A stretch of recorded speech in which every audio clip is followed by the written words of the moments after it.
ഞാൻ പറഞ്ഞത് അയ്യപ്പ സംഗമം അവർ നടത്തിയത് നന്നായെന്ന് എൻ്റെ അഭിപ്രായം. ശബരിമലയെ പറ്റി ഇവർ ചെയ്ത കാര്യങ്ങളൊക്കെ ആളുകൾ മറന്നുപോയി.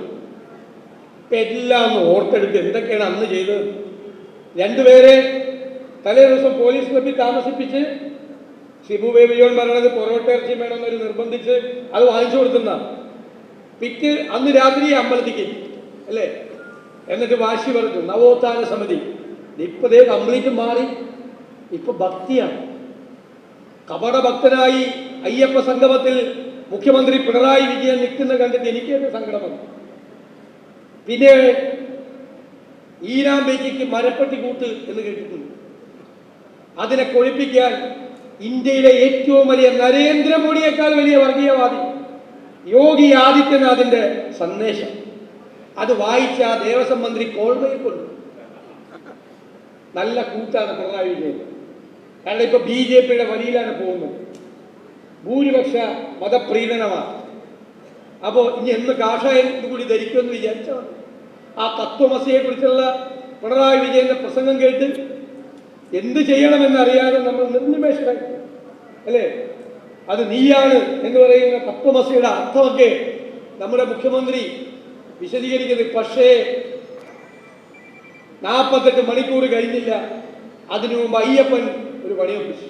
സ്വാമി അയ്യപ്പന്റെ സ്വർണം കട്ടുപോയ കഥ മുഴുവൻ പുറത്തു വന്നു.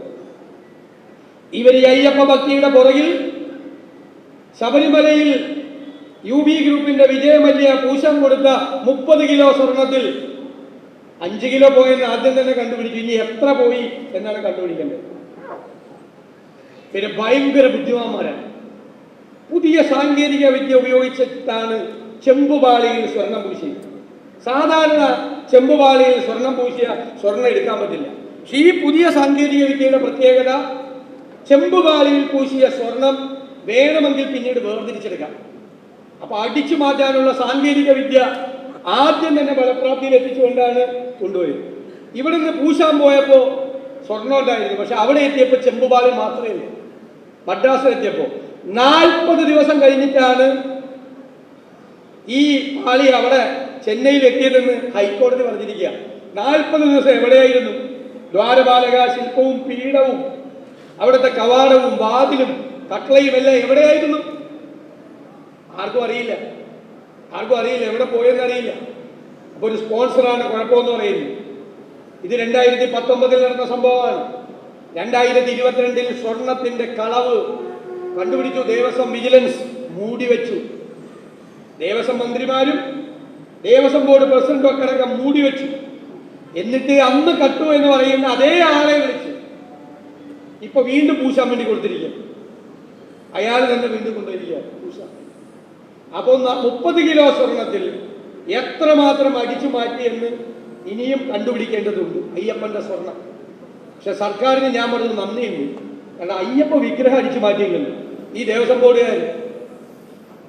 സൂക്ഷിക്കണം, കുറച്ചുകൂടി മാസം ബാക്കിയുണ്ട് അധികാരത്തിൽ. അതിൻ്റെ ഇടയിൽ അയ്യപ്പ വിഗ്രഹം മോഷ്ടിക്കരുത് എന്നാണ് ഞങ്ങളുടെ വിനയപൂർവമായ അപേക്ഷ. അതെങ്കിലും അവിടെ വെക്കണം.